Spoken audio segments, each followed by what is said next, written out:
يا أيها المزمل قم الليل إلا قليلا نصفه أو انقص منه قليلا أو زد عليه ورتل القرآن ترتيلا إنا سنلقي عليك قولا ثقيلا إن ناشئة الليل هي أشد وطئا وأقوم قيلا إن لك في النهار سبحا طويلا واذكر اسم ربك وتبتل إليه تبتيلا رب المشرق والمغرب لا إله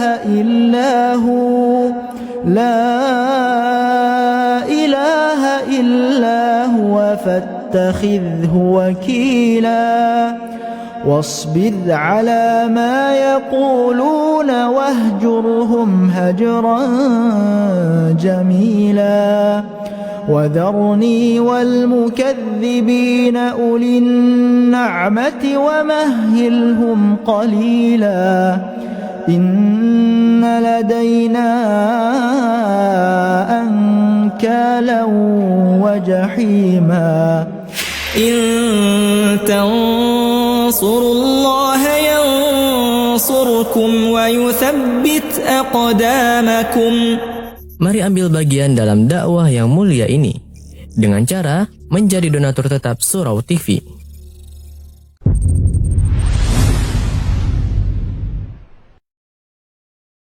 بمنهج السلف والشيخ دكتور مالك حسين وهو مدرس في معهد العلوم الإسلامية والعربية في جاكرتا قسم أو مادة القرآن الكريم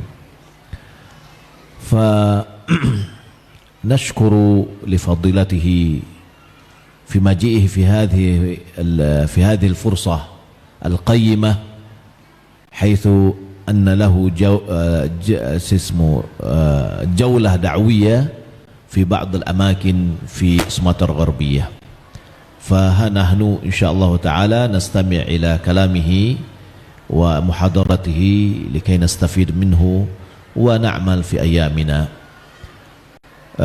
Saudara-saudara, bapak-bapak, ibu yang dimuliakan Allah Subhanahu wa taala, pada hari ini kita akan mendengar kajian kita dari Syekh Dr. Malik Husain, di mana tema dari kajian kita adalah mulia dengan manhaj salaf, dan beliau merupakan guru dosen di Lipia, dosen tafsir. Beliau seorang doktor dan beliau juga adalah murid dari Syekh Muhammad Nasruddin Al-Albani, di mana beliau langsung hadir dan belajar dengan Syekh rahimallahu taala. Demikian mukaddimah dari saya, maka kita minta kepada Syekh untuk menyampaikan ceramahnya atau muhadarahnya. نطلب من الشيخ أن يلقي محاضرته فليتفضل مشكورا. السلام عليكم ورحمة الله وبركاته. بسم الله الرحمن الرحيم. إن الحمد لله نحمده ونستعينه ونستغفره ونعوذ بالله من شرور أنفسنا وسيئات أعمالنا، من يهده الله فلا مضل له ومن يضلل فلا هادي له، وأشهد أن لا إله إلا الله وحده لا شريك له، وأشهد أن محمدا عبده ورسوله. يا أيها الذين آمنوا اتقوا الله حق تقاته ولا تموتن إلا وأنتم مسلمون. يا أيها الناس اتقوا ربكم الذي خلقكم من نفس واحدة وخلق منها زوجها وبث منهما رجالا كثيرا ونساء واتقوا الله الذي تساءلون به والأرحام إن الله كان عليكم رقيبا يا أيها الذين آمنوا اتقوا الله وقولوا قولا سديدا يصلح لكم أعمالكم ويغفر لكم ذنوبكم ومن يطع الله ورسوله فقد فاز فوزا عظيما أما بعد فإن أصدق الكلام كلام الله تعالى وخير الهدى هدى محمد صلى الله عليه وسلم وشر الأمور محدثاتها وكل محدثة بدعة وكل بدعة ضلالة وكل ضلالة في النار. أيها الإخوة، نحمد الله سبحانه وتعالى أن جدد اللقاء بكم في هذا المسجد الطيب المبارك، والذي أسأل الله سبحانه أن يبارك في أعمارنا وفي أوقاتنا وأن يرزقنا العلم النافع والعمل الصالح.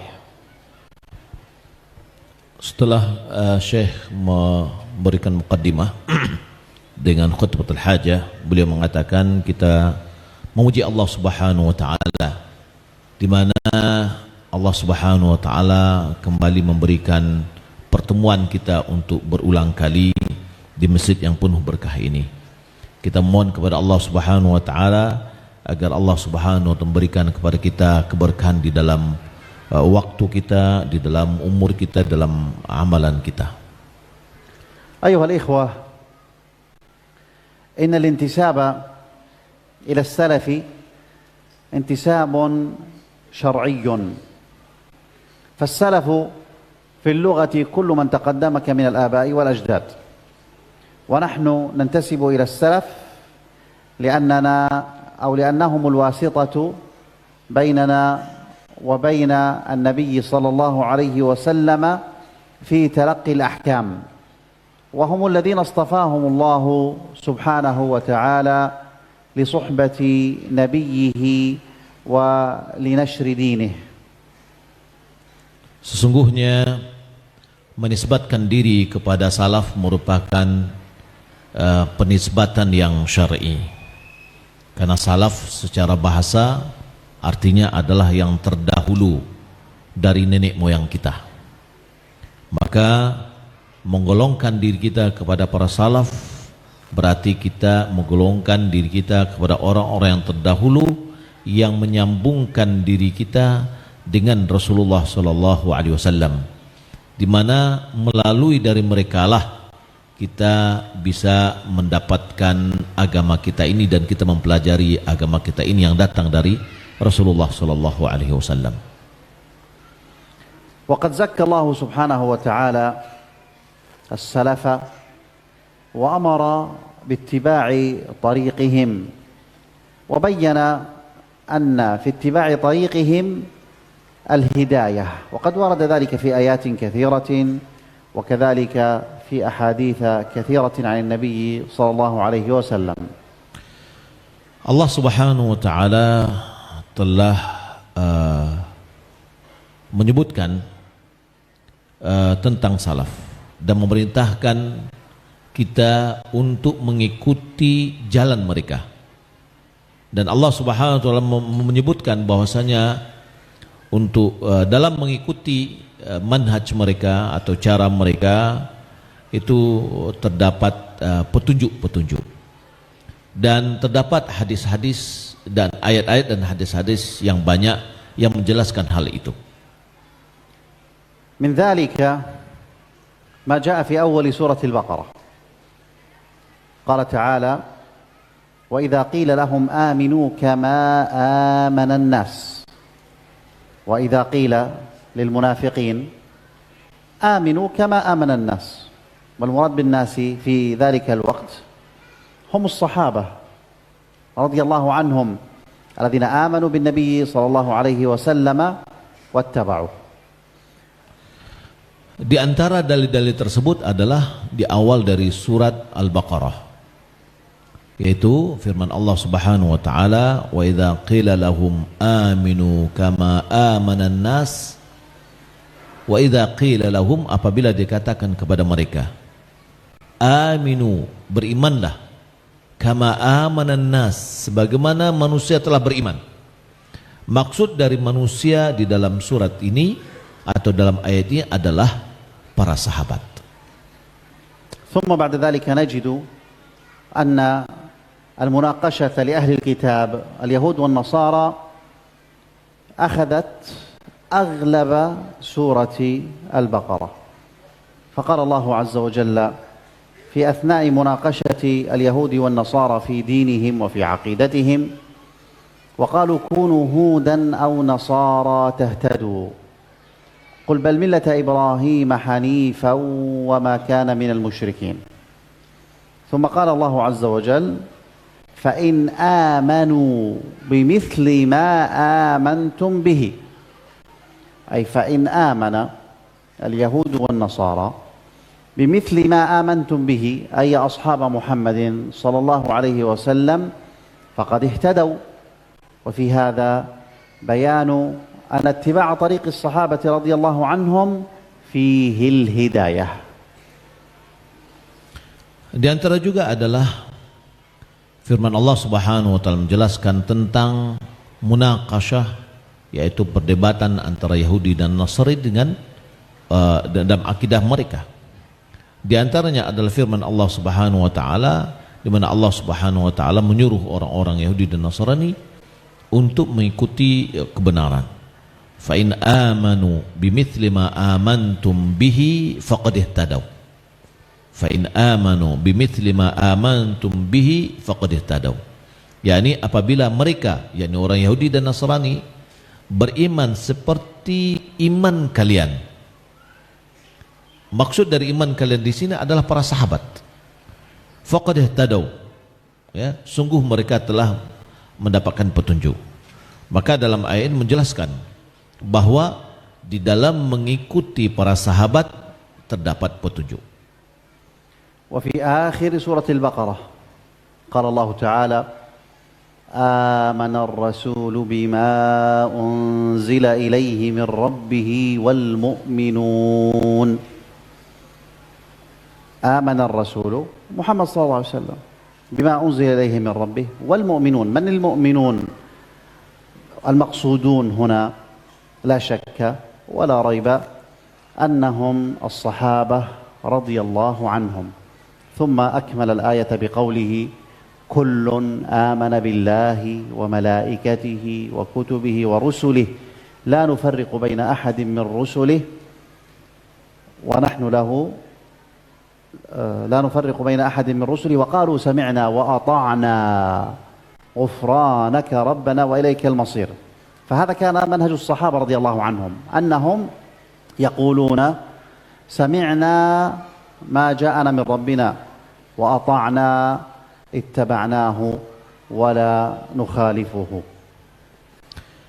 Di antara juga adalah firman Allah Subhanahu wa taala di akhir dalam surah Al-Baqarah, yaitu firman Allah Subhanahu wa taala amana ar-rasulu bima unzila ilaihi min rabbih wal mu'minun. Amana ar-rasulu bima unzila ilaihi min rabbih wal mu'minun. Wal mu'minun di sini adalah yang dimaksud adalah para sahabat. yakni para sahabat. Lalu kullun amana billahi wa malaikatihi wa kutubihi wa rusulihi wal yaumil akhir. Kullun amana billahi wa malaikatihi wa kutubihi wa rusulihi la nufarriqu baina ahadin min rusulihi wa qalu sami'na wa ata'na ghufranaka rabbana wa ilaikal masir. yakni masing-masing beriman kepada Allah, beriman kepada malaikatnya, beriman kepada rasul-rasulnya, beriman kepada kitab-kitabnya, dan tidak membedakan satu sama yang lainnya daripada Rasul. Mereka mengatakan, dan ini adalah manhajnya para sahabat, yaitu mereka mengatakan qalu sami'na wa ata'na ghufranaka rabbana wa ilaikal masir, yaitu kami mendengar kemudian kami mentaati. Nah, هذه أمثلة لوجوب اتباع السلف ومن سورة البقرة، أخذنا من أولها ومن تقريبا ثلثها الأول ومن آخرها، ولكن الأدلة في سورة البقرة وفي غيرها من سور القرآن كثيرة جدا تؤصل هذا الأصل وترشد إليه وتظهر لنا بأدنى تأمل في تلاوة كلام الله سبحانه وتعالى. Apa yang disebutkan tadi itu adalah sebagai contoh kecil yang menunjukkan kepada kita wajibnya kita mengikuti para salaf yang kita ambil dalam surah Baqarah di awalnya, ya, kemudian di tengahnya, kemudian di terakhir. Dan di dalam selain dari surah Al-Baqarah banyak sekali ayat-ayat yang menjelaskan kepada kita bahwa kewajiban kita untuk mengikuti manhaj salaf. Wa Nabi sallallahu alaihi wasallam lamma dzakara iftiraq al-ummah wa annaha taftariqu ila 73 firqah, bayyana Nabi sallallahu alaihi wasallam annahum mutawa'aduna bidukhul an-nar. Faqala kulluha fi an-nar illa wahidah. Qila man hiya ya Rasulullah? قيل من هي يا رسول الله؟ في رواية قال الجماعة، وفي رواية أخرى قال من كان على مثل ما أنا عليه اليوم وأصحابي. Nabi SAW sebagaimana beliau menyebutkan di dalam hadis tentang perbedaan umat, perpecahan umat, yakni umat ini, di mana Nabi SAW mengatakan sataftariqu hadhil umma ila 73 firqah kulluha finnar illa wahidah. Umat ini akan berpecah menjadi 73 golongan. Semuanya masuk dalam api neraka kecuali satu. Lalu ada yang bertanya, qalu waman? Qalu waman? Qal, dalam satu riwayat dikatakan al-jamaah, satu riwayat mengatakan jamaah, di riwayat yang lain mengatakan man kana mithla ma ana alaihi al-yawma wa ashabi, yaitu orang-orang yang berpegang teguh seperti apa yang aku pegang dan para sahabatku. Nabi SAW menyebutkan ashabi, yakni apa yang dipegang teguh oleh sahabatku. وهذا المنهج الذي أمرنا باتباعه هو المنهج في الفهم، أي في فهم آيات القرآن الكريم وفي فهم السنة النبوية. Manhaj yang kita disuruh untuk mengikuti di sini adalah metode memahami, yaitu manhaj, yaitu metode untuk memahami agama. Memahami, bagaimana cara memahami Al-Quran, bagaimana cara memahami para sahabat, memahami metode para sahabat. فالصحابة رضي الله عنهم هم الذين نقلوا القرآن الكريم، وهم الذين نقلوا لنا سنة النبي صلى الله عليه وسلم، وهم الذين نقلوا معاني القرآن ومعاني السنة، فنحن نتبعهم فيما بلغوه سواء كان من نصوص الوحي أو كان من فهم هذه الآيات والأحاديث. Para sahabat, mereka adalah orang yang hadir dan melihat turunnya Al-Quran. Mereka yang menukilkan sunnah Nabi SAW. Mereka juga yang telah menukilkan makna-makna dari Al-Quran dan sunnah. Maka kita mengikuti para salaf, yakni para sahabat, adalah mengikuti nas-nas baik Al-Quran, nasnya Al-Quran, atau nasnya sunnah, yakni teks-teks Al-Quran dan teks-teksnya sunnah, begitu juga kita mengikutinya di dalam makna-makna terhadap teks Al-Quran dan teks sunnah. وهذا الانتساب انتساب فيه الشرف لنا وهو الذي يميزنا عن غيرنا من باقي الفرق والجماعات. Menisbatkan diri ini merupakan menisbatkan diri yang di dalamnya terdapat sebuah kemuliaan. Menisbatkan diri kepada para salaf merupakan penisbatan diri yang di dalamnya terdapat kemuliaan. Dengan cara inilah yang bisa membedakan kita dengan kelompok-kelompok yang sesat. فلا أحد يتصل سنده إلى السلف إلا السلفيين الذين ينتسبون إليهم. أما باقي الفرق والأحزاب والجماعات فسندهم منقطع ولا يصل إلى السلف. Tidak ada sanad yang menyambung sampai kepada para salaf, sampai kepada Rasulullah SAW kecuali melalui para salaf ini. Sanadnya menyambung sampai kepada Rasulullah SAW. Selain dari mereka, kelompok-kelompok yang menyimpang, maka sanad mereka itu terputus, tidak sampai kepada Rasulullah SAW. فإذا نظرنا في الفرق القديمة كالجهمية مثلا، لماذا سموا جهمية؟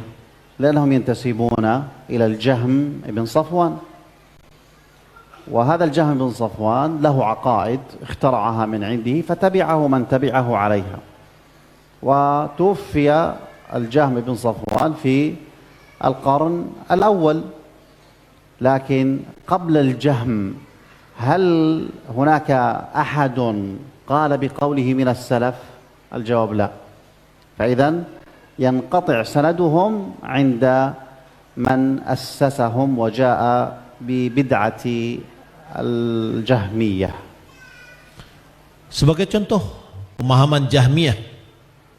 Jahmiyah ini adalah dinisbatkan kepada Jahm bin Safwan. Dia datang dengan membawa akidah-akidah dari diri sendiri, dari pemikirannya sendiri. Dan dia meninggal dunia pada abad pertama dari Hijriah ini. Di awal-awal abad pertama. Di abad pertama. Lalu apakah sebelum Jaham ini mengutarakan pemikirannya, ada pemikiran atau akidah ini yang dipahami oleh para salaf? Orang yang sebelum beliau? Tidak ada. Pemahaman yang dibawa oleh Jaham ini atau pemahaman Jahmiyah ini, Jahm bin Safwan, hanya terhenti pada dia. Tidak sampai kepada para salaf, tidak sampai kepada Rasulullah SAW. Karena ini adalah pemikiran yang datang dari dirinya sendiri. توفي الجهم في القرن الثاني في عام 128 للهجرة، أي قد توفي الصحابة كلهم، وكان في عصر التابعين أو أتباع التابعين، فلا سند متصل إلى السلف الصالح.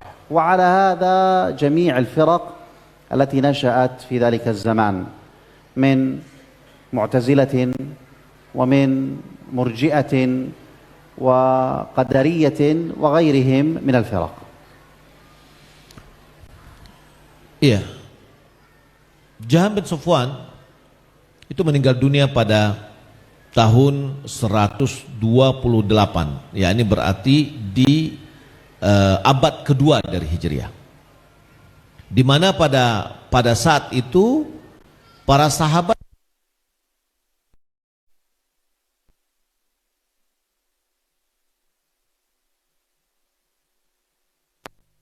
جهمي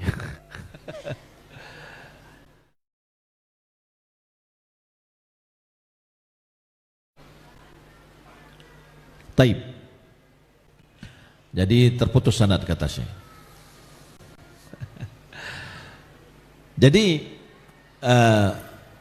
Sufwan Al-Jahmiyah yakni Jahm bin Sufwan meninggal dunia pada abad ke-2 Hijriah, di mana para sahabat sudah meninggal dunia.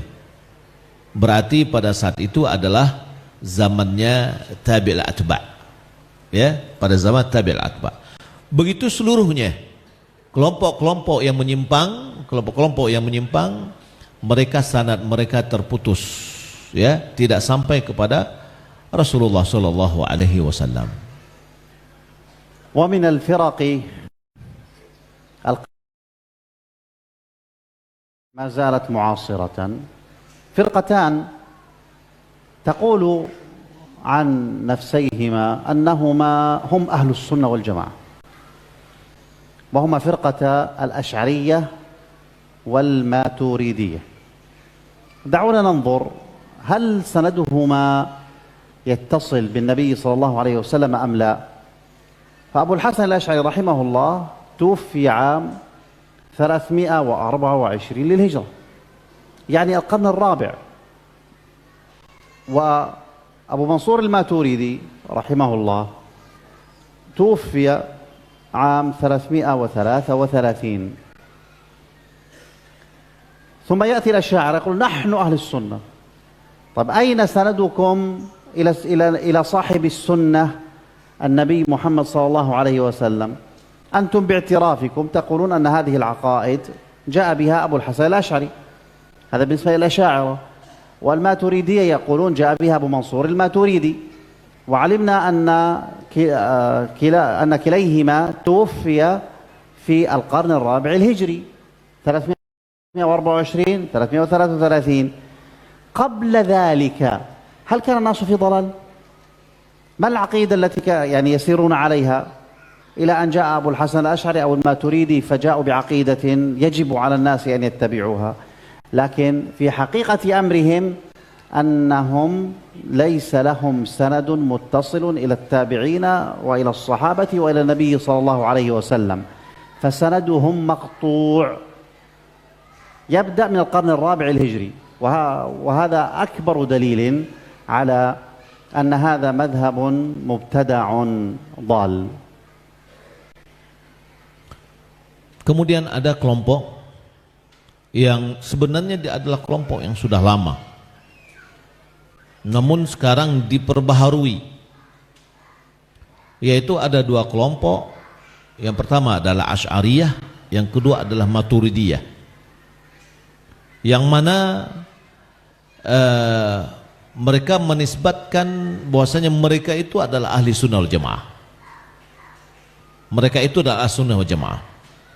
Al-Asy'ariyah dia ada dinisbatkan kepada Abul Hasan Al-Asy'ari. Dia meninggal dunia pada tahun 324. Mohon maaf yang punya anak-anak, tolong orang tuanya bisa menjaga supaya jangan ada yang jatuh kemudian ya membuat keributan yang bisa mengganggu konsentrasi kita. Taib. Yang pertama ada Abul Hasan Asy'ari, ya di mana pemahaman akidah Asy'ariyah dinisbatkan kepada dia. Dia meninggal dunia pada tahun 324. Berarti di abad keempat. Kemudian yang kedua adalah Maturidiyah, Abul Mansur Al-Maturidiyah. Dia meninggal dunia pada tahun 333, juga pada abad yang keempat. Nah, lalu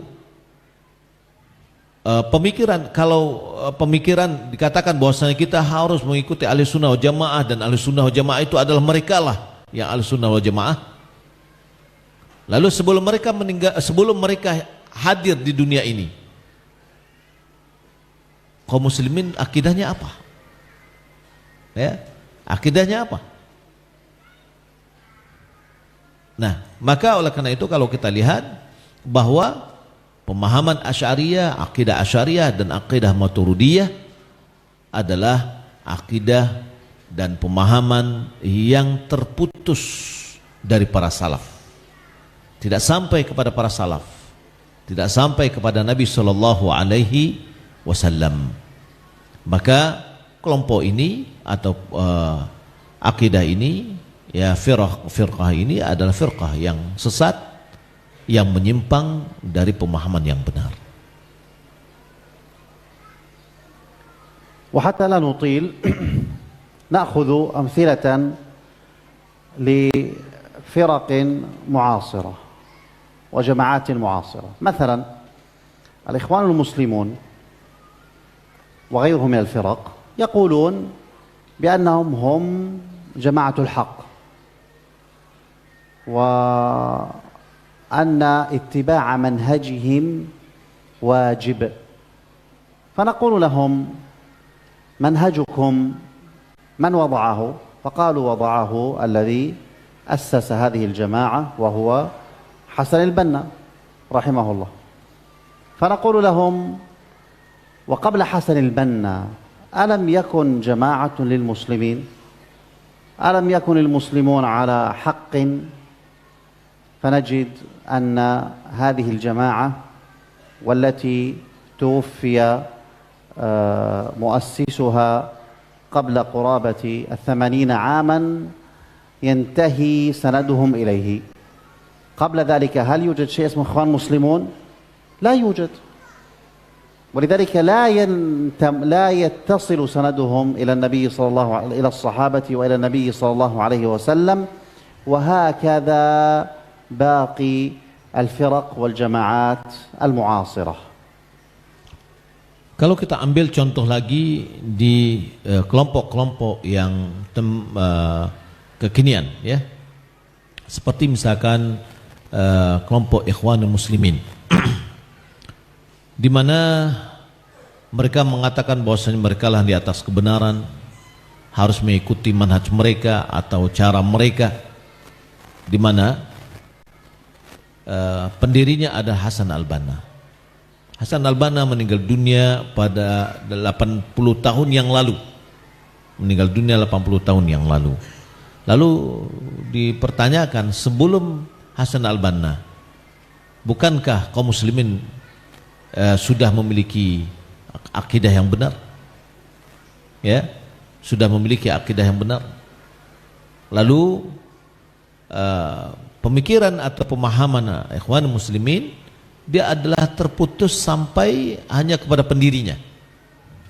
Begitu jugalah dengan kelompok-kelompok yang lain, semuanya terputus sampai kepada pendirinya saja, tidak sampai kepada para salaf dan tidak sampai kepada Nabi Shallallahu Alaihi Wasallam.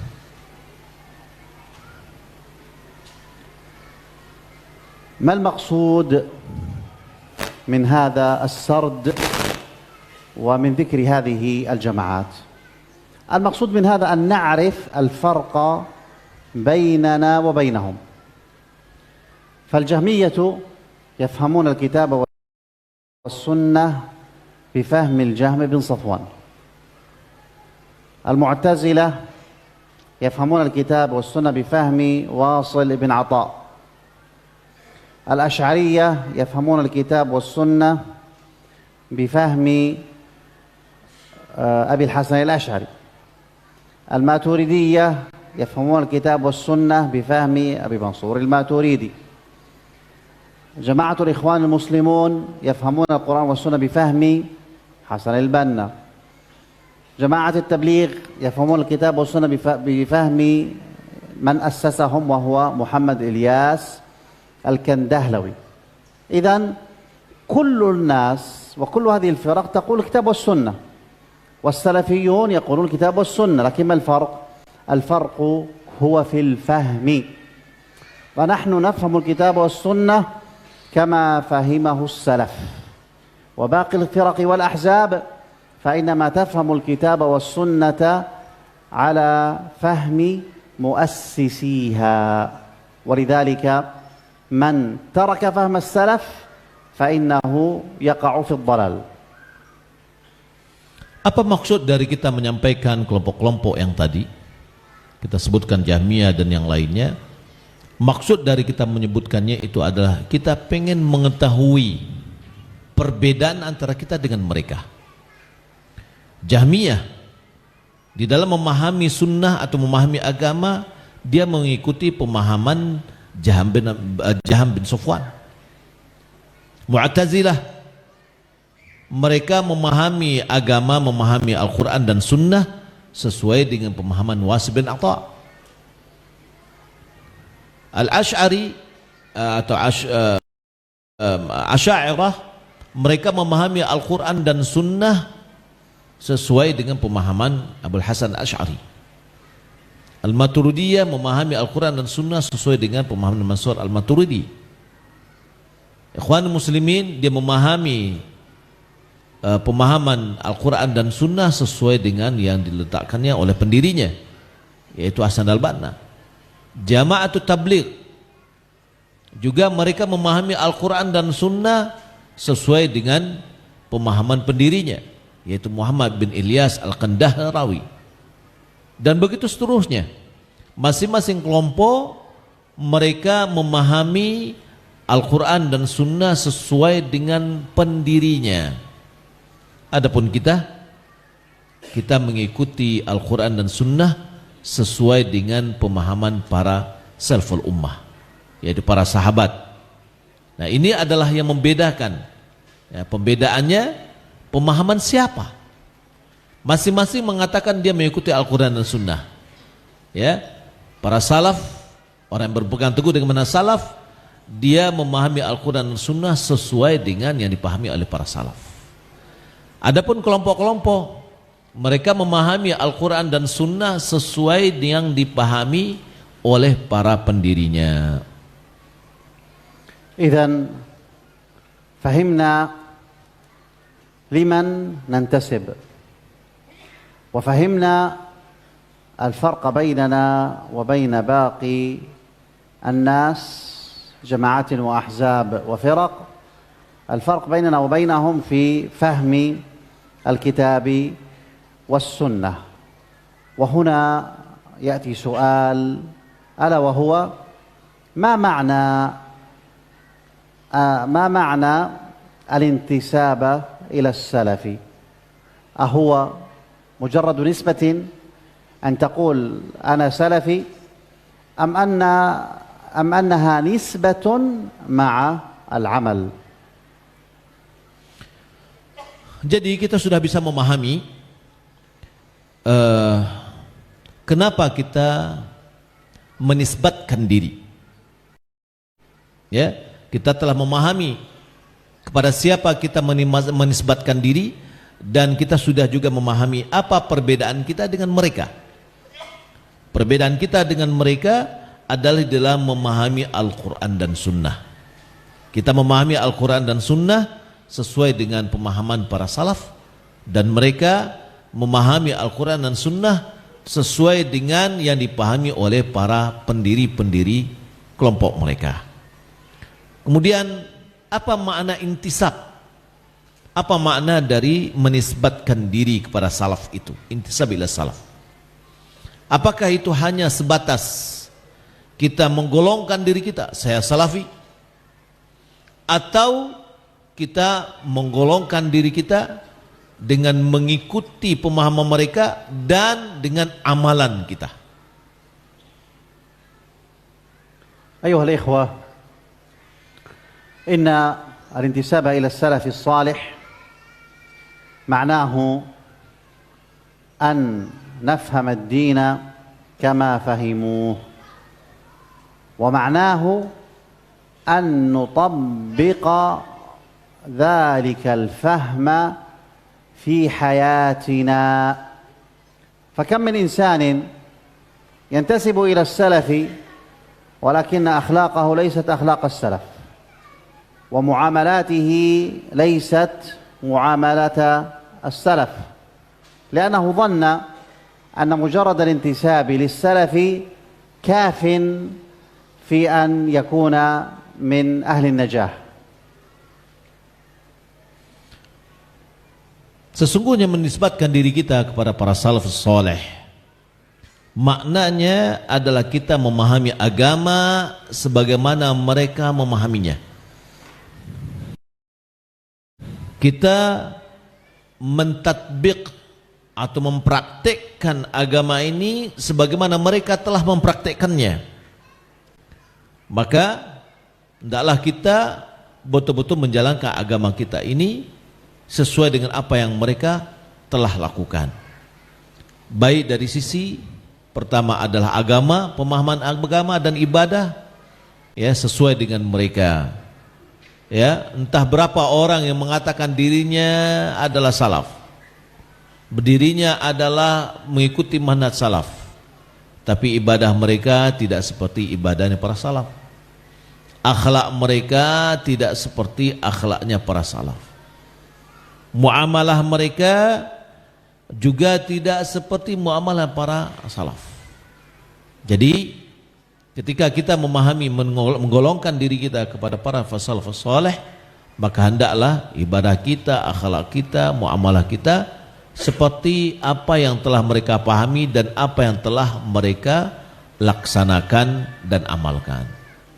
أيها الإخوة، دعونا ننظر كيف كان النبي صلى الله عليه وسلم يعلم أصحابه رضي الله عنهم وكيف كان يربيهم. يروي لنا ذلك صحابي جليل هو عبد الله بن مسعود رضي الله عنه، حيث قال: كان الرجل منا، أو كنا، هناك روايات متعددة لهذا الأثر، كنا لا نتجاوز 10 آيات حتى نحفظها ونعمل بما فيها، فحفظنا العلم والعمل جميعا. Mari kita lihat bagaimana Rasulullah SAW mengajarkan para sahabat dan mendidik para sahabat. Berdasarkan riwayat Abdullah bin Mas'ud, beliau mengatakan, kunna la natajawazu 10 ayatin illa hafidnaha wa amilnaha. Beliau mengatakan, kami tidaklah melewati 10 ayat kecuali yang 10 ayat itu sudah kami hafal dan sudah kita amalkan. Sudah kami amalkan. Maka kami mempelajari ilmu dan mempelajari amal. Ilmu juga dipelajari dan amalannya juga dipelajari.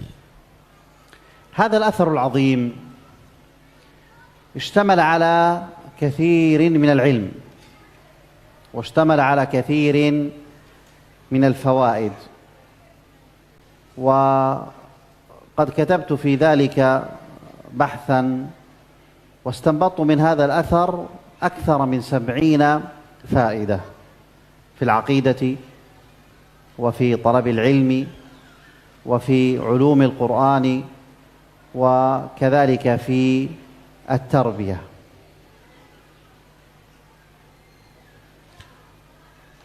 Athar ini, yakni perkataan Abdullah bin Mas'ud ini, mengandung banyak faedah, mengandung banyak ilmu. Dan Syekh Dr. Malik bin Husain, beliau mengatakan, aku telah menulis, ya, faedah dari athar ini lebih dari 70 faedah diambil dari athar yang disebutkan tadi, baik itu yang berhubungan dengan akidah, berhubungan dengan adab-adab dalam menuntut ilmu, baik itu berhubungan dengan ilmu Quran atau tarbiyah. وأهم ما وجدت في هذا الأثر أنه كان للنبي صلى الله عليه وسلم منهجا خاصا في تربية الصحابة. فالله عز وجل يقول: هو الذي بعث في الأميين رسولا منهم يتلو عليهم آياته ويزكيهم ويعلمهم الكتاب والحكمة وإن كانوا من قبل لفي ضلال مبين.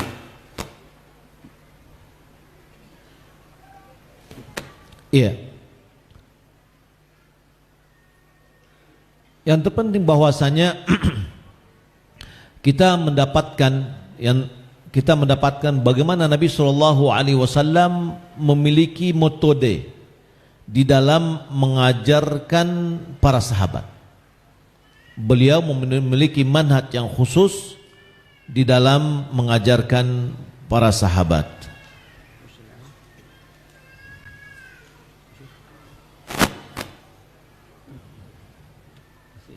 هو الذي بعث في الأميين هو الذي بعث في الأميين رسولا منهم يتلو عليهم آياته ويزكيهم ويعلمهم الكتاب والحكمة وإن كانوا من قبل في ضلال مبين. Di mana Allah Subhanahu wa taala mengutus seorang nabi yang ummi yang mengajarkan kepada mereka ayat-ayat, kemudian mentazkiyah mereka, mensucikan mereka, mengajarkan kepada mereka adalah hikmah, di mana mereka dahulunya tidak tahu.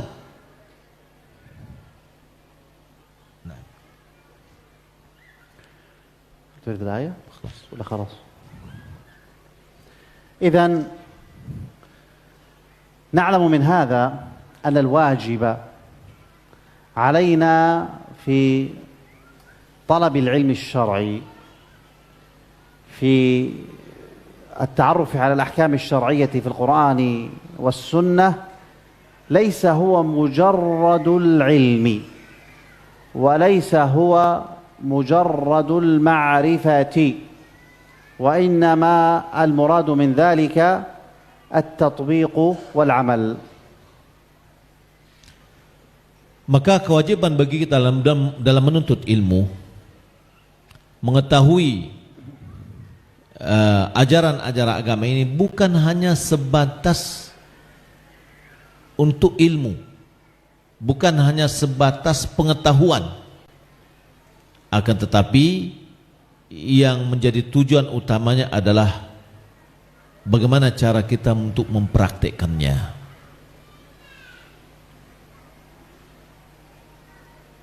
فعلينا كما نعنى بتحفيظ القرآن الكريم أن نعنى بفهم معاني القرآن الكريم، وكما نعنى بفهم أو بحفظ سنة النبي صلى الله عليه وسلم علينا أن نعنى بفهمها. لماذا؟ لأن الفهم هو مفتاح العمل، لأن الفهم هو مفتاح العمل. Sebagaimana yang kita sebutkan bahwa yang kita maksud di dalam kita menghafal Al-Quran adalah kita memahami Al-Quran itu dengan baik. Begitu juga dengan sunnah Nabi Sallallahu Alaihi Wasallam, yakni bagaimana kita bisa memahami dengan baik, karena pemahaman itu adalah miftahul amal. Pemahaman adalah kunci pembuka untuk beramal. Ketika pemahaman kita benar, maka yang kita amalkan itu akan menjadi benar. وقد كان المجتمع في زمن النبي صلى الله عليه وسلم مجتمعا يتناقل العلم ويعمل به، فمن حضر مجلس رسول الله صلى الله عليه وسلم فإنه يخرج ويحدث بما رأى وبما سمع، ومن لم يحضر مجلس النبي صلى الله عليه وسلم فإنه يسأل من حضر: هل أنزل على رسول الله صلى الله عليه وسلم اليوم قرآن؟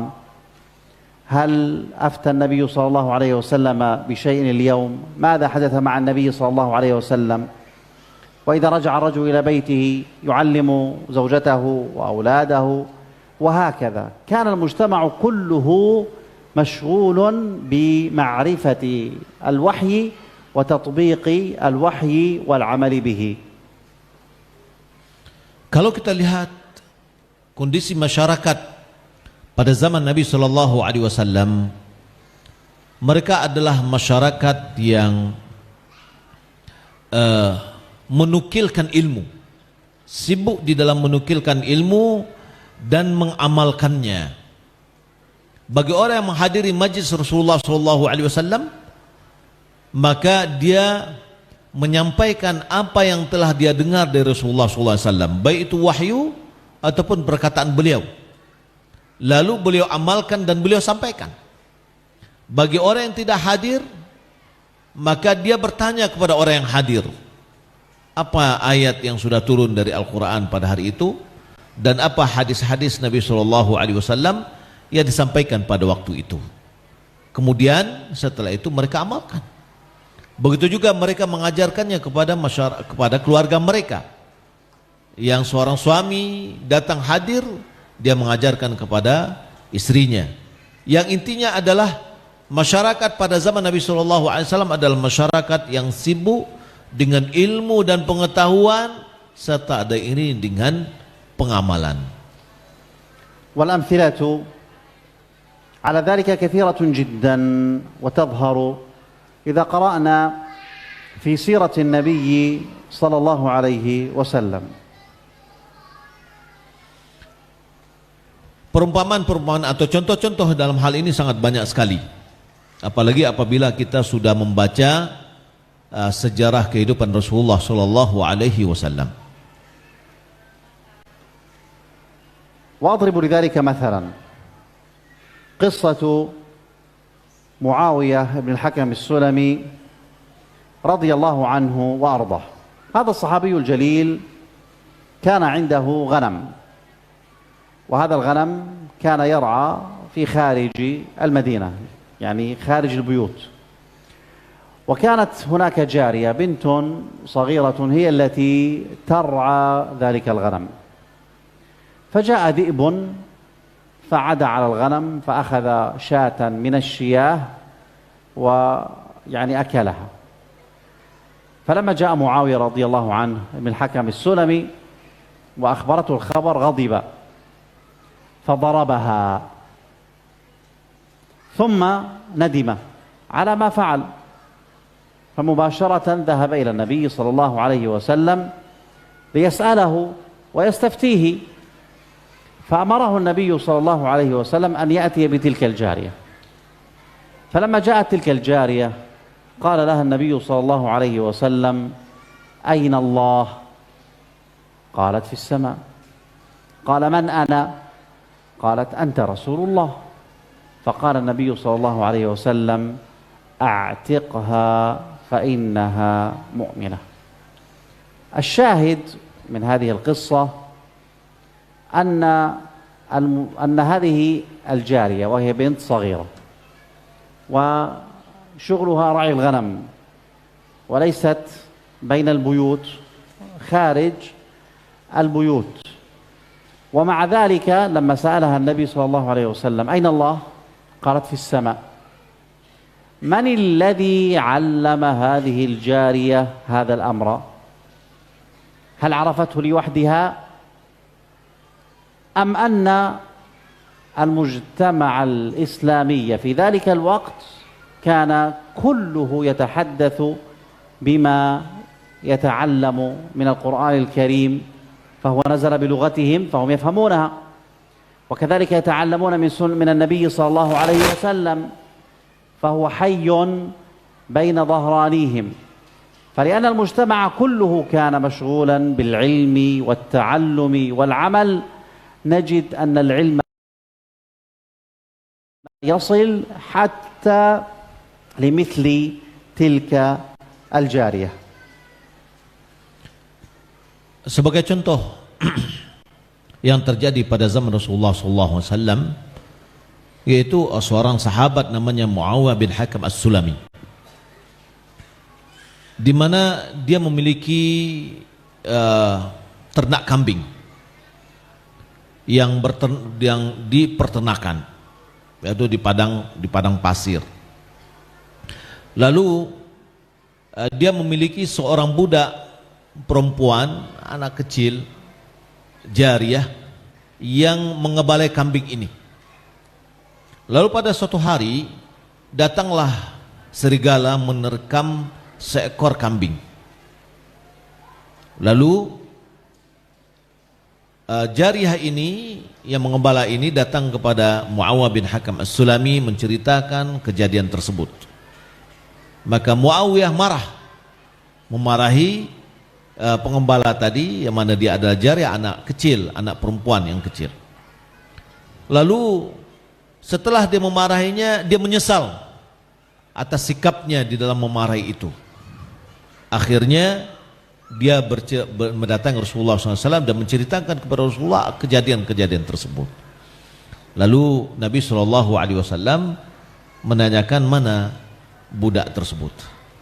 Lantas ketika ketemu dengan Nabi SAW, Nabi bertanya kepada dia, "Aina Allah?" Di mana Allah? Lalu budak tersebut menjawab, "Allahu fis sama."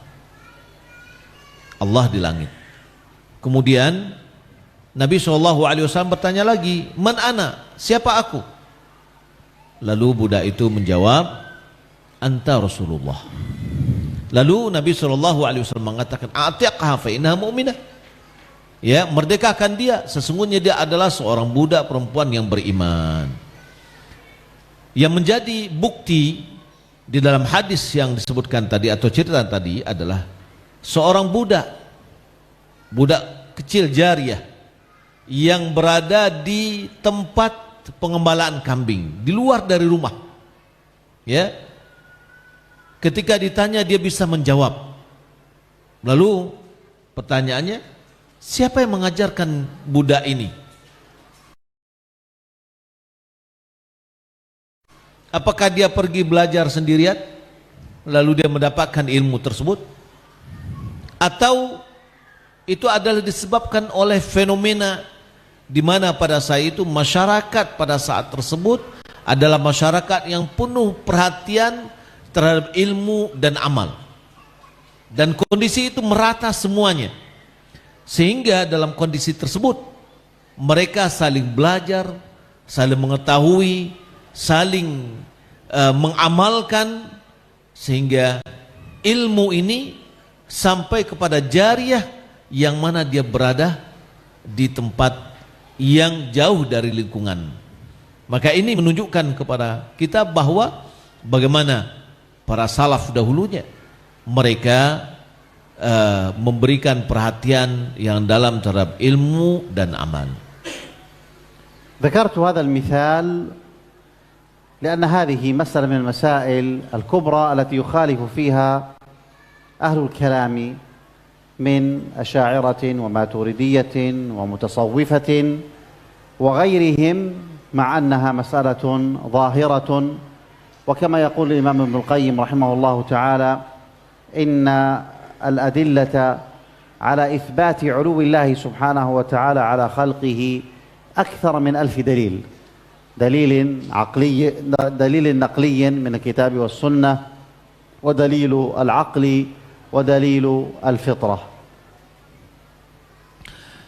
Syekh menyebutkan bahwasanya saya sengaja menyebutkan contoh tadi karena di dalam contoh tadi banyak orang yang menyelisihi, ya, terjadi perselisihan yang sangat besar di dalam memahaminya.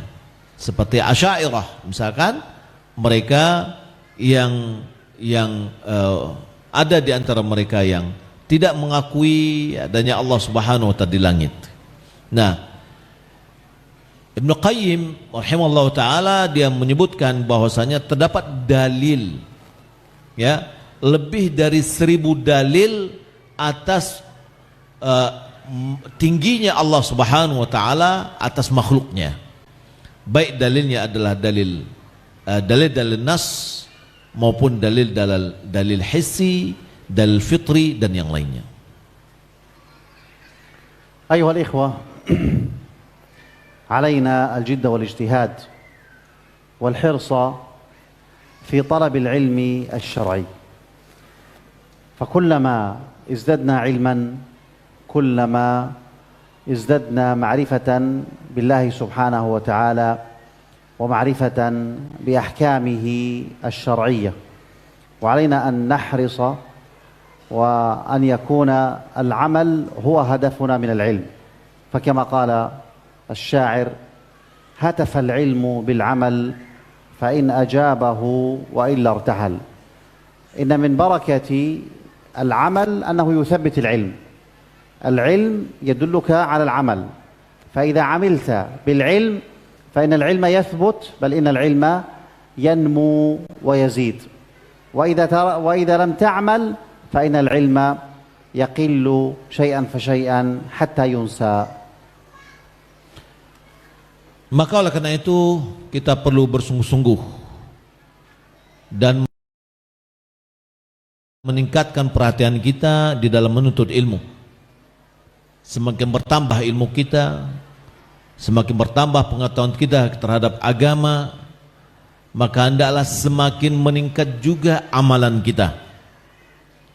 Karena amal ini adalah bentuk petunjuk dari ilmu, dan ilmu hendaklah harus diamalkan.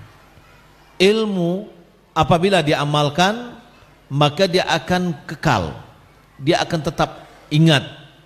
Tapi kalau seandainya ilmu tidak diamalkan, maka ilmu itu akan lari. Maka amalan atau amal adalah target dari ilmu tersebut. Maka ilmu menunjukkan kepada amal akan menjadikan ilmu itu menjadi abadi.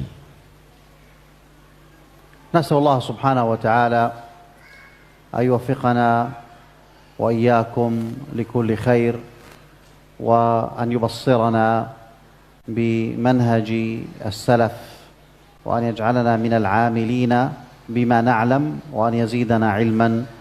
Wa sallallahu wasallam ala nabiyyina Muhammad wa ala alihi wa sahbihi wasallam. Kita mohon kepada Allah Subhanahu wa taala agar Allah Subhanahu wa taala menambahkan kepada kita ilmu dan amal, dan semoga diberikan keteguhan kita untuk mengikuti manhaj para salaf. Semoga Allah Subhanahu wa taala memberikan kepada kita pemahaman yang baik. Kita untuk tanya jawab pakai WA aja ya, supaya jangan. Untuk pertanyaan melalui WA 085972727277 085972727277.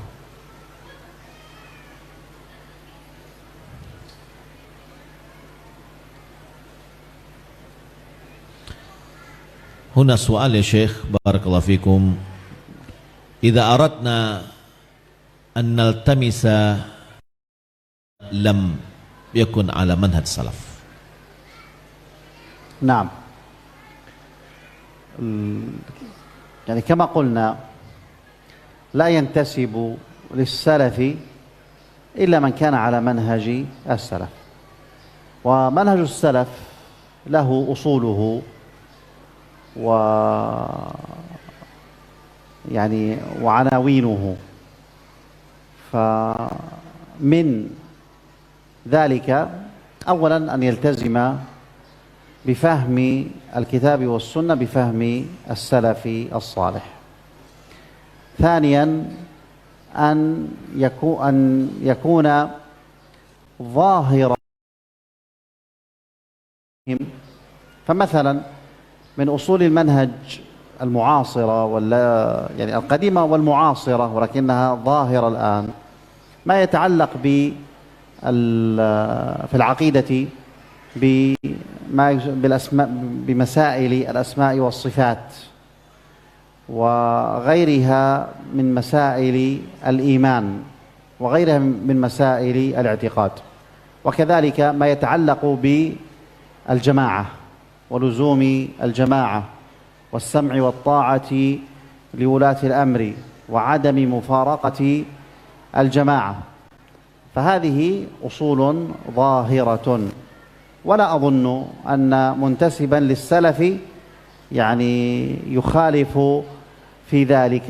فمن خالف في شيء من هذا وغيره من أصول أهل السنة فهذا لا شك أنه ليس بسلفي وإنما خلفي. Syekh mengatakan tidak ada yang akan berpegang teguh dengan tidak ada orang yang menisbatkan dirinya kepada salaf kecuali orang yang memahami pemahaman manhaj salaf. Ya, tidak ada yang menggolongkan dirinya kepada salaf kecuali orang yang menjalankan pemahaman salaf itu sendiri. Nah, manhaj salaf itu, metode salaf itu, dia memiliki pokok-pokok dan dia memiliki tanda-tanda. Di antaranya adalah yang pertama, orang tersebut hendaklah dia berpegang teguh dengan Al-Quran dan Sunnah sesuai dengan pemahaman salaful ummah. Yang kedua, pemahamannya itu nampak secara jelas di dalam pokok-pokok manhajnya, di dalam pemahaman. Baik itu seperti akidah misalkan, maka ada beberapa dalam bentuk akidah seperti pemahaman di asma wa sifat. Apakah dia mengikuti pemahaman asma wa sifat ini dengan pemahaman para salaf atau tidak? Jika seandainya dia mengikuti pemahaman para salaf, berarti dia adalah salafi.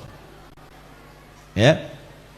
Kemudian dalam masalah iman, ya, dalam masalah iman, ada pembahasan dalam masalah iman ini adalah apakah iman itu hanya perkataan saja atau perkataan dan perbuatan. Maka perlu dipahami atau kita ketahui bagaimana pemahamannya dalam hal itu. Dalam permasalahan yang lain misalkan adalah seperti jamaah.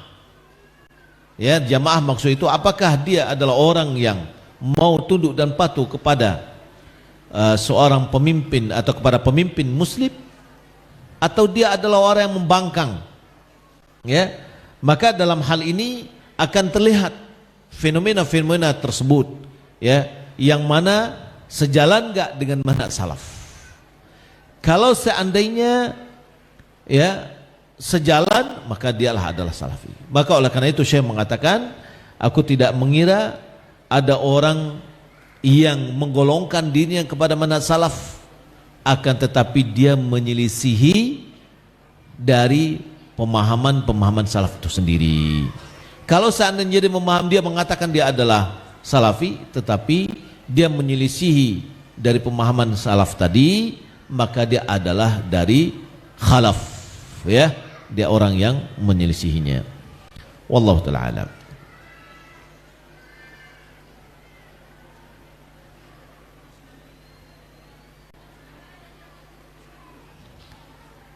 Dan apa yang harus saya lakukan jika saya saja yang melaksanakan sunnah atau bermanhaj salaf di komplek perumahan saya, sedangkan yang lain tidak, sehingga saya merasa terasing?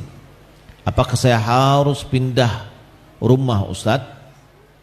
Yani madza sa'af'al idza a'taqid annani wahid alladhi yatamassak bimanhaj salaf fi majma' sakani muayyan wal akharun laysu ala manhaj salaf, fahal wa ana ash'ur bil ghurbah, fahal abqa hunak aw antaqil ila makan akhar? Afiduna barakallahu fikum. نعم، غربة أهل السنة وغربة السلفيين يعني ظاهرة، والنبي صلى الله عليه وسلم يقول: بدأ الإسلام غريبا وسيعود غريبا كما بدأ.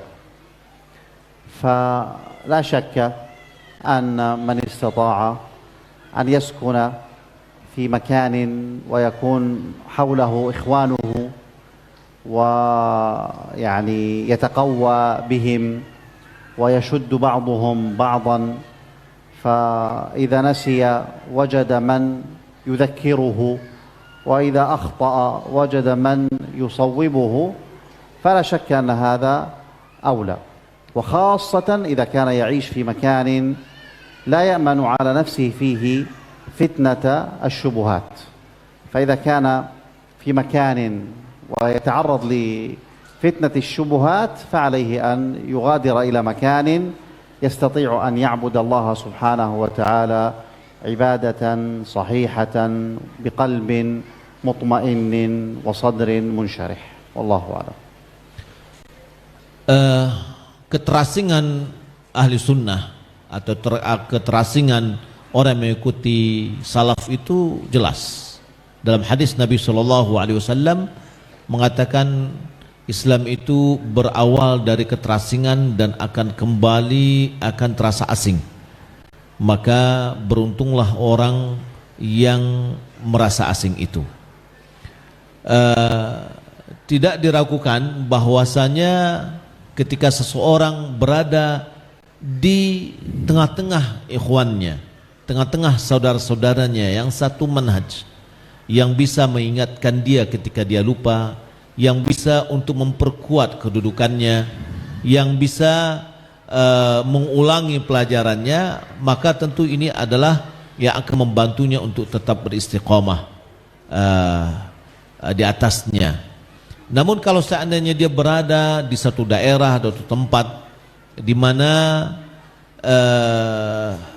kemungkinan akan terhadang oleh sebagian bentuk syubhat yang akan mengganggu dia atau merusak dia atau yang melemahkan semangatnya, maka tentu untuk pindah dari tempat itu lebih baik. Wallahu a'lam.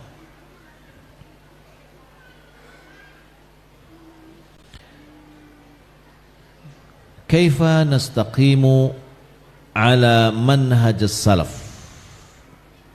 wa ya'mal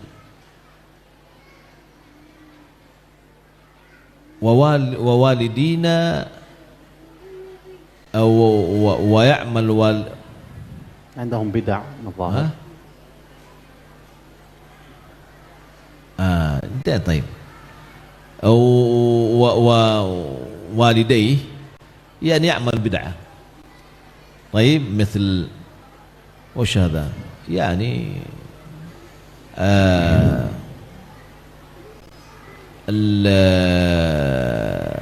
وش التهليل للميت. طيب بدعة مهمة. Wa yatlub minni an atruka hadhihi tariqah, hadhil manhaj. Jadi bagaimana cara kita tetap istiqamah di atas manhaj salaf dan sementara orang tua melakukan perbuatan bid'ah seperti tahlilan untuk mayit, dan dia meminta bagiku untuk meninggalkan manhaj ini. Nah, يعني الهداية إلى منهج السلف دليل على توفيق الله سبحانه وتعالى للعبد. ومنهج السلف إذا قرأت في القرآن وقرأت في السنة تجد أن الله عز وجل أمر بعبادته وأمر بالإحسان إلى الوالدين. فأنت إذا أردت أن يستجيب لك والداك فعليك أن تبين لهما أن حالك بعد الاستقامة على السنة أفضل من حالك قبل ذلك. فإذا رأيا برك ورأيا طاعتك في المعروف فإن هذا يعني يكون داعيا لهما بأن يعني يستجيبا ولا يأمرانك كما قال السائل بترك هذا المنهج. أما إذا كنت تعاملهم بالغلظة وبالشدة وتريد أن تغير المنكرات أو تغير البدع في يوم وليلة فإن هذا يعني تصرف خاطئ وليس من منهج السلف. ولذلك نحن دائما نقول عليكم بالعلم وعليكم بالقراءة في سيرة النبي صلى الله عليه وسلم لنتعلم كيف كان النبي صلى الله عليه وسلم يعامل الناس على مختلف طبقاتهم. Syekh mengatakan bahwa hidayah untuk manhaj salaf ini menunjukkan kita diberi taufik oleh Allah Subhanahu wa taala. Di antara manhaj salaf ada Allah Subhanahu wa taala telah menyuruh kita untuk berbuat baik kepada orang tua. Berbuat baik kepada orang tua, berakhlak kepada mereka, itu adalah bagian dari manhaj salaf. Maka oleh karena itu hendaklah kita jelaskan kepada orang tua kita dengan cara yang baik. Kita jelaskan kepada mereka bahwa kita setelah mengikuti manhaj salaf, kita semakin lebih baik. Itu yang kita jelaskan. Dan kita tampakkan perbuatan-perbuatan baik kita. Ya. Berbeda ketika jika kita menggauli mereka dengan sikap yang keras, sikap yang membantah, maka ini akan semakin menjauhkan mereka dari kita. Maka karena itu marilah kita menambah ilmu kita dan membaca sejarah Nabi SAW. Bagaimana cara Nabi SAW bersikap dengan masyarakat dengan keadaan yang berbeda-beda, kondisi mereka yang berbeda-beda. Nabi SAW bisa bergaul dengan mereka dengan sikap yang atau tingkatan yang berbeda di masyarakat kita. Maka oleh karena itu ya, kita tambah ilmu kita sehingga kita bisa mendakwahi orang tua kita. Wallahu ta'ala alam. لعلي أضيف إضافة بأن بالإضافة إلى المعاملة الحسنة مع الوالدين ومع الإخوة، فكذلك بعض الأبناء يظن أنه إذا بين لوالديه فإنه يجب على والديه أن يتبعه، وهذا طبعا لجهله. غالبا الوالدان لا يستجيبان لولدهما لأنه صغير وهم اللذان ربياه وهم يعني فيما يريان أعلم بمصلحته، ولذلك إياك ثم إياك أن تناقشهما أو تجادلهما، وإنما تبحث عن قريب لك من عم أو خال أو جار أو صديق لوالدك أو يعني أو مثلا خالتك أو عمتك، بحيث هم من يكلموا الكبار. فالكلام لما يأتي من الكبير فإنه من الكبير إلى الكبير فإنه يلقى استجابة، أما إذا جاء الكلام من الصغير للكبير فهذا غالبا لا يستجاب له. وعليك بالصبر وعليك بالإكثار من الدعاء، ودائما أحسن إليهما، وكلما اشتد يعني أذاهما فأنت عليك أن تزداد بالإحسان إليهما. والله أعلم. Syekh mengatakan bahwasanya biasanya nasihat dari yang kecil kepada yang besar itu susah untuk didengar. Maka seorang anak yang terkadang anak yang sudah baru mendapatkan hidayah, dia seakan-akan mewajibkan orang tuanya untuk mengikutinya. Maka itu tentu orang tua tidak mau mendengarnya. Ya, maka jangan kita melakukan perdebatan dengan orang tua kita. Kita ambil cara yang lain. Boleh jadi kita mengajak mungkin orang yang selevel dengan orang tua kita, umurnya, paman kita, ya, mama kita, atau temannya, yang mana dengan cara itu, ya. Biasanya pembicaraan antara orang dewasa dengan orang dewasa, yang tua dengan tua, itu akan mudah didengar. Berbeda dengan perkataan anak kecil kepada orang yang tua. Maka oleh karena itu kita berupaya untuk berbuat baik dengan orang tua kita. Perbanyak doa ya agar orang tua diberikan hidayah oleh Allah Subhanahu wa taala. Tingkatkan pelayanan kita dan sikap baik kita kepada orang tua kita. Kalau seandainya mereka semakin tajam dan semakin keras dengan kita, maka hendaklah kita balas dengan semakin santun kepada mereka. Ya, sehingga dengan demikian mudah-mudahan Allah Subhanahu wa taala memberikan hidayah kepadanya. Maka kesabaran ini sangatlah penting. Jangan kita merasa bahwasanya kita ingin mendakwah mereka itu dengan semudah membalikkan telapak tangan. Ya, kalau istilahnya bagi Arab adalah merubah sehari semalam gitu ya. Kalau istilah bagi kita merubah dengan semudah merubah telapak tangan, ya. Tidak semudah itu. Tapi butuh kesabaran. Wallahu a'lam. Saya doakan semoga Syekh semoga sehat selalu. Amin. Amin. Wa iyyakum. Tapi berarti udah paham. Pertanyaan, apa beda imam yang 4 dengan kepala kelompok pendiri ajaran-ajaran yang disebutkan tadi? Fahim? Ya. Ma farq baina a'immatil arba'ah wa baina ha'ula'ir ru'asa'il firaq? الأئمة الأربعة أئمة هدى. الأئمة الأربعة كلهم على عقيدة السلف، وكلهم يعني نشر العلم والتطبيق لنصوص الكتاب والسنة، كل بحسب ما بلغه من السنة وكل بحسب اجتهاده. لكن الفرق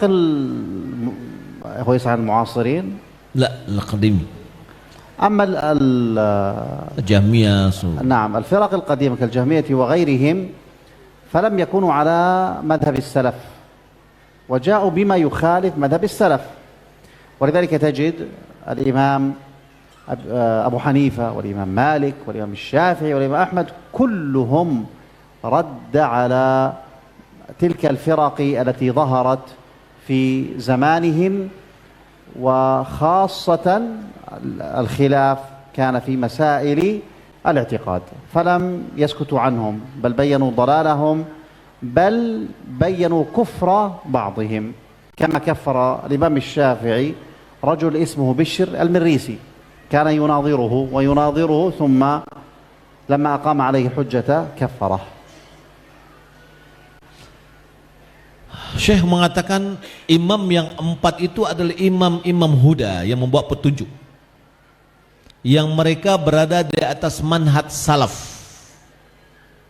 ya, yang mereka pemahaman mereka adalah pemahaman para salaf, dan malahan mereka membantah kelompok-kelompok yang sesat, ya, dalam akidah-akidah yang sesat tersebut. Sebagian mereka ada yang mengkafirkan, sebagian yang sudah betul-betul sudah jatuh kepada tingkat kekufuran, seperti Imam Syafi'i yang dia mengkafirkan Bishr al-Marisi. Nah, berbeda dengan kelompok-kelompok yang sudah disebutkan tadi. Kelompok-kelompok yang disebutkan tadi, mereka tidak di atas manhaj salaf, tapi mereka menyelisihi salaf di dalam masalah akidah. Jadi imam-imam yang 4, Abu Hanifah, Imam Malik, Imam Syafi'i, Imam Ahmad, semua mereka itu di atas akidah yang sama, di atas manhaj yang sama. Mereka memahami agama ini, ya maksudnya dalam masalah fikih, ya, sesuai dengan dalil-dalil yang sampai kepada mereka, sesuai dengan ijtihad mereka. Adapun di dalam masalah akidah, mereka semuanya sama. Tidak ada perbedaan di antara mereka. Perbedaan mereka hanya di dalam masalah furu'iyah, yaitu dalam memahami pembahasan fikih.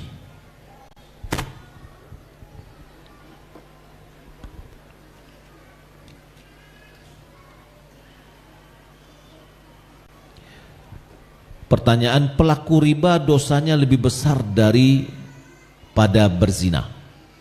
Apakah hukum dera diberlakukan untuk pelaku riba? Yani qal anna al-ithmur riba yani mithl az-zina atau akbar min az-zina. Fahal yani yudrab ala man ta'amala bir-riba? فهل يعني يضرب يجلد يعني يجلد يعني لأنه زنا من زنا يعني يجلد عليه.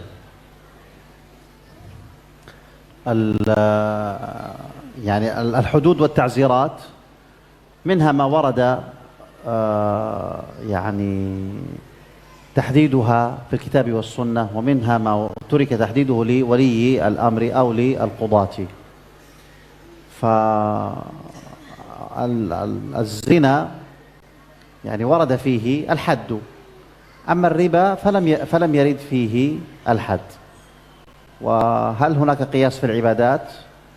الراجح والله أعلم أنه لا قياس، والله أعلم.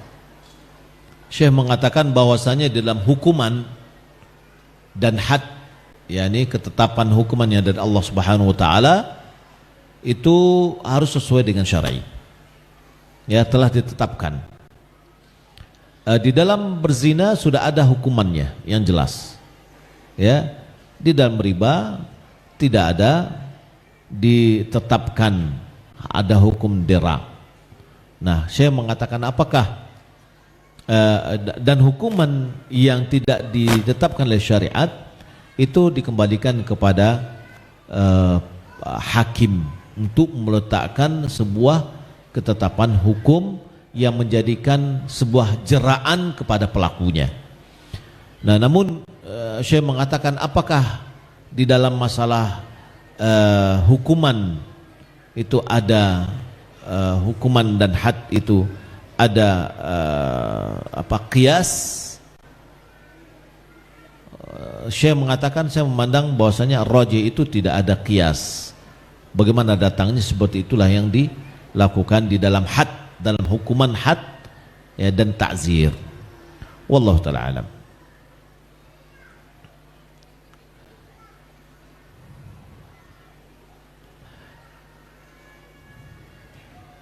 Semoga Allah memberikan kita ilmu yang bermanfaat. Afwan, Ustaz ingin bertanya, bagaimana penyimpangan Maturidiyah? Jazakallah khairan, barakallahu fikum. Ma huwa inhiraf Maturidiyah fil aqidah? الماتريدية فرقة من فرق الكلام، فبنت معتقدها على علم الكلام، ومن بنى علمه أو عقيدته على علم الكلام فإن علم الكلام علم لا يمت للإسلام بصلة ولا يمت للغة العربية بصلة. فمصطلحات علم الكلام مصطلحات خاصة به، وغالبا هي مأخوذة من علم المنطق، منطق اليونان. والقرآن أو الشرع إنما كان بلسان عربي مبين، فهؤلاء جاءوا وأخذوا علم المنطق أو علم الكلام ومصطلحات علم المنطق وأرادوا أن يجعلوها حكما على نصوص الكتاب والسنة، فوقع عندهم انحراف في أبواب الاعتقاد كلها، في باب الإيمان بالله وأسمائه وصفاته، وفي باب الإيمان في باب الإيمان ودخول العمل في مسمى الإيمان، ومسألة الاستثناء في الإيمان، وكذلك في مسألة القدر، وكذلك في مسائل عذاب القبر واليوم الآخر. فنجد عندهم انحراف في شتى أبواب الاعتقاد. Maturidiyah adalah kelompok dari kelompok-kelompok yang menjadikan pokok asal atau pokok dasar dari akidahnya atau kelompoknya itu adalah ilmu kalam. Di mana ilmu kalam itu sebenarnya tidak ada hubungan dengan syar'i, tidak juga dengan ilmu bahasa Arab. tapi dia adalah berawal dari ilmu mantiq, yaitu mantiq Yunani, di mana kaidah-kaidah ilmu mantiq ini, yakni filsafat Yunani, dijadikannya sebagai kaidah yang menghakimi nas-nas, untuk memahami nas. Maka sehingga ketika dia mengambil kaidah mantiq ini di dalam memahami nas, akan menyebabkan dia menjadi terjadi penyimpangan di dalam pemahaman akidah.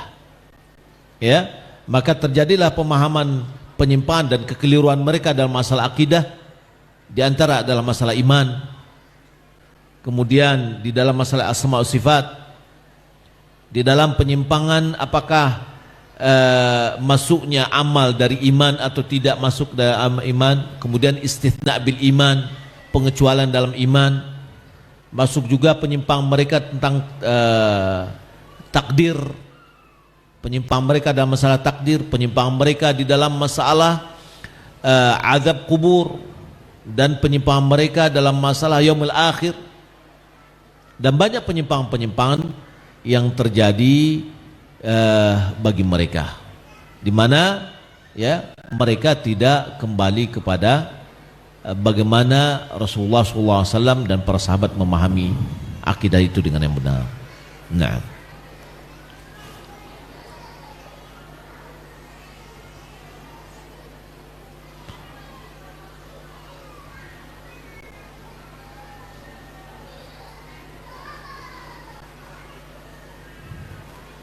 apakah Asy'ariyah termasuk ahli sunnah? Hal Asy'ariyah min ahli sunnah? الأشاعرة يخالفون السنة في كثير من المسائل، وأهمها مسائل الاعتقاد، ولذلك الأشاعرة فيما خالفوا فيه أهل السنة أو فيما خالفوا فيه السنة فهم ليسوا من أهل السنة، وما وافقوا فيه السنة فهم من أهل السنة. والله أعلم. Syekh menjawab dengan global bahwasanya Asy'ariyah menyelisihi ahli sunnah di dalam permasalahan-permasalahan yang banyak. Yang terpenting adalah masalah akidah. Hal-hal yang mereka sesuai dengan ahli sunnah, maka dia adalah dari ahli sunnah. Dan penyimpangan-penyimpangan mereka di dalam masalah akidah tidak sesuai dengan ahli sunnah, maka mereka bukan bagian dari ahli sunnah. Maka oleh karena itu, ini tambahan dari saya ya, oleh karena itu firak-firak yang kelompok-kelompok yang ada itu, yang paling dekat dengan ahli sunnah adalah Asy'ariyah ya. Walaupun demikian mereka masih ada penyimpangan-penyimpangan yang terjadi. Nah, Syekh. Nah, wafiq. La ba'as. Wafiq. Syekh setuju katanya. Taib, pertanyaan terakhir ya pada kesempatan ini.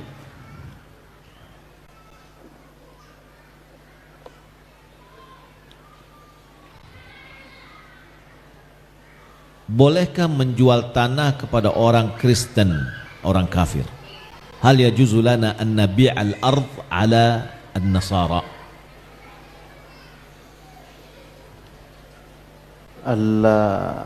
يعني البيع والشراء جائز مع المسلم ومع الكافر، فلا حرج في ذلك إلا إذا كنا نعلم مثلا أن هذا النصراني مثلا سيأخذ هذه الأرض ليبني كنيسة على سبيل المثال، أو ليبني يعني مكانا تباع فيه الخمور أو نحو ذلك، فإذا علمنا ذلك فلا يجوز. أما باقي التعامل والبيع والشراء فهذا من التي لم ننهى عنها. لا ينهاكم الله عن الذين لم يقاتلوكم في الدين ولم يخرجوكم من دياركم أن تبروهم وتقسطوا إليهم إن الله يحب المقسطين. الله أعلم. Hubungan jual beli dengan orang kafir atau orang Kristen itu adalah hubungan boleh ya. Pada dasarnya jual beli dengan mereka adalah boleh. selama di dalam jual beli atau menjualkan tanah kepada dia itu tidak memudaratkan, seperti misalkan membangun gereja, atau kita mengetahui itu akan dipakai untuk membangun untuk menjual minuman-minuman khamar, minuman keras, maka dalam hal ini tidak boleh kita menjual kepadanya. Selama kita tidak mengetahui apa yang mereka lakukan dan apa tujuan mereka, hukum asal dalam jual beli itu adalah dengan mereka adalah boleh. Ya, Allah Subhanahu wa taala berfirman, la yanhaakum 'anil ladzina lam yuqatilukum fid din wa lam yukhrijukum min diyarikum an tabarruhum wa tuqsitu ilaihim wallahu yuhibbul muqsitin. Allah tidak melarang kalian untuk berbuat baik kepada orang yang tidak memerangi kalian dalam agama dan tidak mengeluarkan kalian dari kampung kalian. Ya, tidak melarang kita untuk berbuat baik kepada mereka dan bersikap adil dengan mereka. Dan sesungguhnya Allah mencintai orang-orang yang bersikap adil. Kaum muslimin dan muslimat yang dimuliakan Allah Subhanahu. نضيف إضافة. Ya. بعض الناس يعني قد يظن أن مثل هذا الكلام يعني فيه تشدد، فنقول لا، ليس في هذا الكلام تشدد. لماذا؟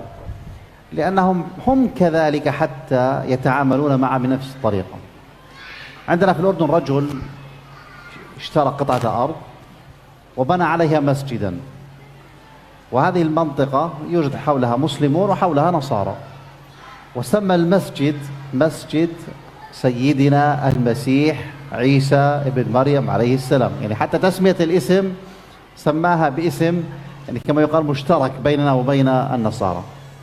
والمسجد كبير، وأراد أن يشتري قطعة من الأرض بجواره حتى يوسع المسجد، ولكن صاحب القطعة نصراني، صاحب الأرض نصراني، ولأنه يعلم أن ذلك الرجل يريد أن يوسع المسجد لم يبع له تلك الأرض حتى لا يتوسع المسجد. فبعض الناس يعني إذا سمع هذا الكلام أو يريد أن يعني يلقي الشبهات يقول هذا تشدد ولا يجوز. فنقول انظر في كثير من الأديان كل يعتز بدينه وكل له أصوله وثوابته التي لا يغيرها، لكن هم لا ينتقدون.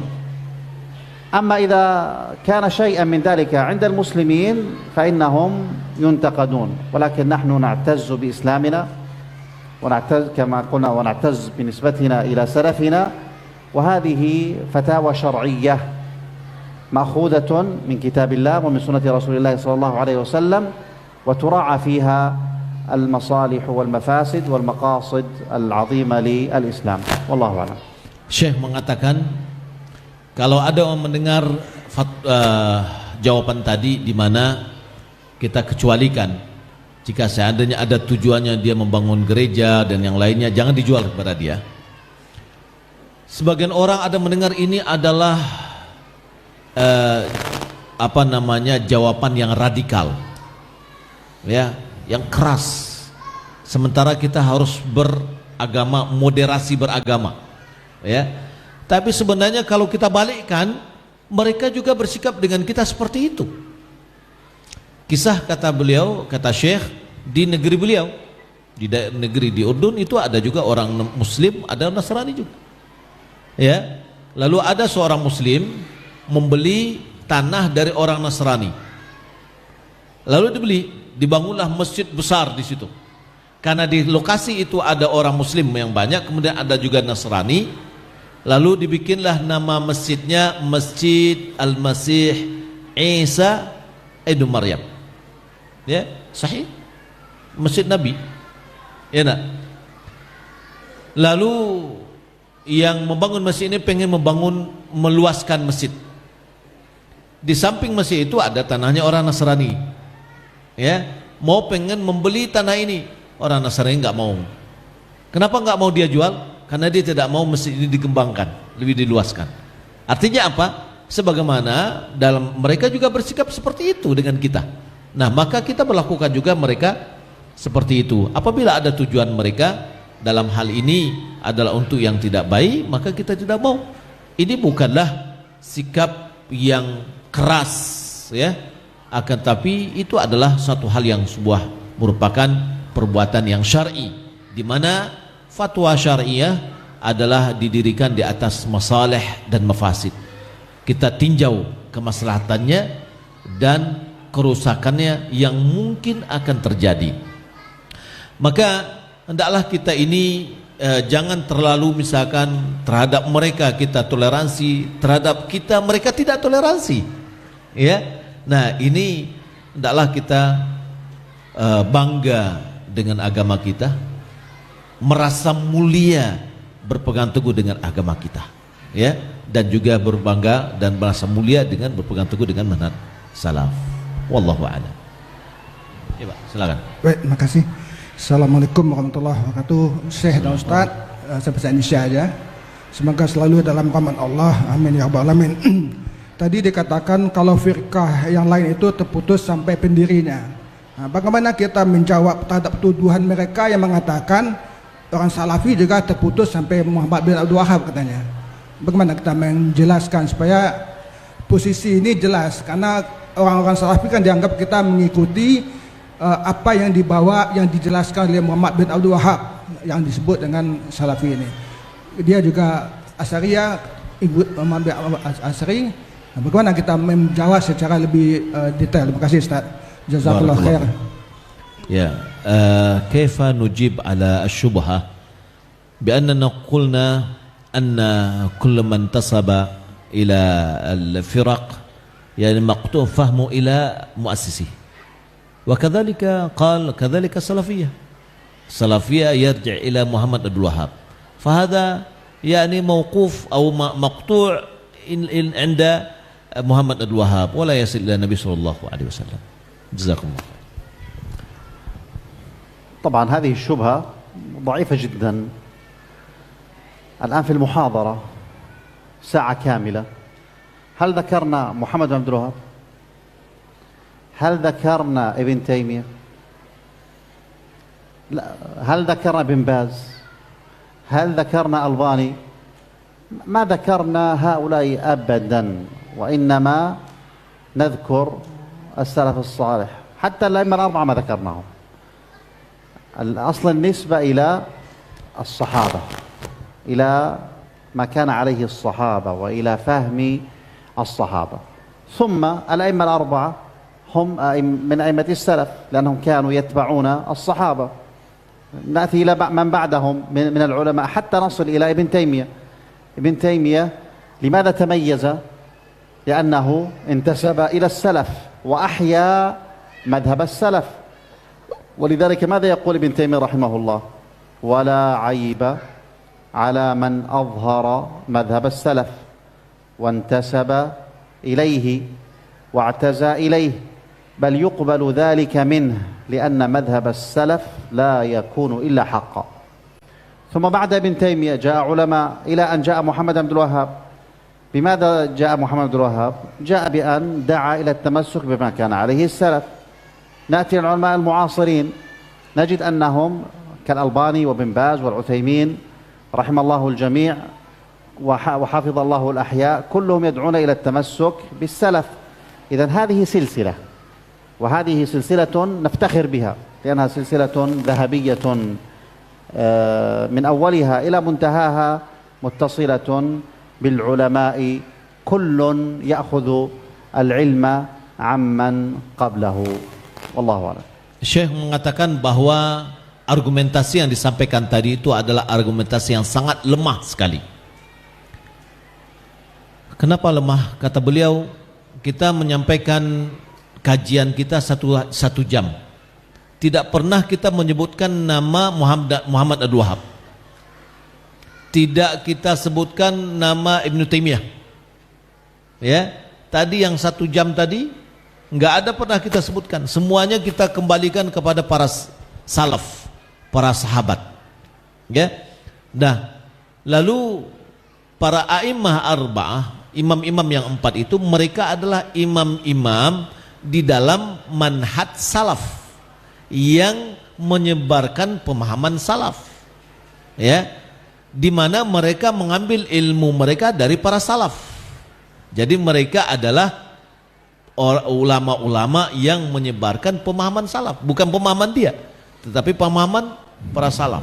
Kemudian datang Ibnu Taimiyah, ya, malahan beliau juga termasuk orang yang menghidupkan kembali, ya, pemahaman salaf itu, sehingga beliau mengatakan tidak ada aibnya untuk kita menampakkan kembali manhaj salaf, menisbatkan diri kita kepada para salaf, ya, karena para salaf itu tidaklah ada kecuali berada di atas kebenaran. Kemudian Syekh Muhammad Abdul Wahab juga begitu, beliau bermanhaj salaf, berpegang teguh dengan apa yang dipahami oleh para sahabat. Beliau menyebarkannya, bukan menghasilkan pemikiran barunya, ya. Dan termasuk juga kepada semuanya, Syekh bin Baz, Syekh bin Utsaimin, Syekh Albani, semuanya adalah orang-orang yang mengikuti manhaj salaf. Jadi kita ini memiliki rantai sanad az-zahabi, rantai sanad emas, sampai kepada mulai dari awalnya sampai akhir, yaitu kepada para sahabat, ya, di mana satu sama lainnya saling menukilkan ilmunya dari orang yang sebelumnya. Jadi salaf ini bukan hasil pemikirannya Muhammad Abdul Wahab, ya, tetapi dia hanya menyampaikan kepada kita apa yang dari para salaf. Berbeda dengan yang kelompok-kelompok tadi. Kelompok-kelompok tadi itu memang itu ada pemikiran dia sendiri, ya, pemikiran dia sendiri, sehingga pemikirannya menyelisihi dari manhaj salaf, sehingga pemikiran itu hanya sampai kepada orang yang mencetusnya. Wallahu ta'ala alam. Demikian yang dapat kita sampaikan. Wa nashkuru li fadilati Syekh Dr. Malik bin Husain ala ma tafaddala بإلقاء محاضرة قيمة ومفيدة وإن كان قصيرة يعني نوعا ما، لكن استفدنا كثيرا. ويعني المحاضرة يعني يسهل لنا كيف نفهم منهج السلف ونعتز بمنهج السلف. Terima kasih banyak kita ucapkan kepada Syekh Dr. Malik bin Husain, di mana beliau telah memberikan kajian yang berharga bagi kita, mengajarkan bagi kita bagaimana kita mulia dengan manhaj salaf, dan memberikan kepada kita dengan mudah, ya, memahami apa itu manhaj salaf. Wa nas'alullah ayaj'ala ijtima'ana ijtima'an maghfuran wa tafarruquna min ba'di tafarruqan ma'suman, wa an yaj'ala ma qaddama syekh wa ma badala min al-ta'ab wal juhud wa ghairi dhalika fi mizan hasanatihi yawma la yanfa'u malun wala banun illa man ata Allah biqalbin salim. Wa nashkuru aidan lil al-jami' al-hadirin ada yani hudurihim. Kita juga mengucapkan ribuan terima kasih juga kepada yang hadir pada kesempatan ini. Masya Allah, kehadiran cukup lumayan besar, mudah-mudahan bermanfaat. Saya mengucapkan mohon maaf sebesar-besarnya di dalam penyampaian saya, kekurangan maklumlah penerjemahan, ada kata-kata yang masih kurang, tapi insya Allah kandungan dan maknanya sudah sampai insya Allah ta'ala. Demikian. Wassalamualaikum warahmatullahi wabarakatuh. Wa ala alihi wa sahbihi ajma'in. Wassalamualaikum warahmatullahi wabarakatuh.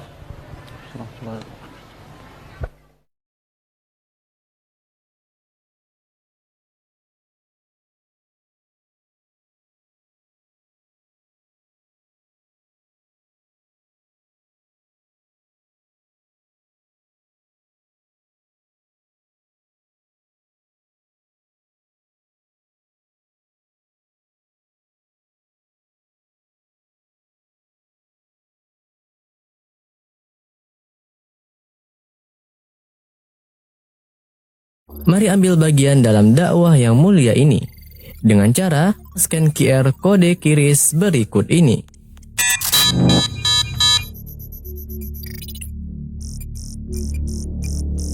Jazakumullahu khairan. Bismillahirrahmanirrahim. Assalamualaikum warahmatullahi wabarakatuh. Pemirsa muliakan Allah Subhanahu wa taala, jangan lupa pastikan frekuensi baru untuk Surau TV di satelit Telkom 3872H2727. Saya ulangi, frekuensi baru Surau TV adalah 3872H2727. Semoga siaran Surau TV dengan uplink langsung dari Kota Padang semakin mantap dan semakin mengasyikkan. Terima kasih. Assalamualaikum warahmatullahi wabarakatuh.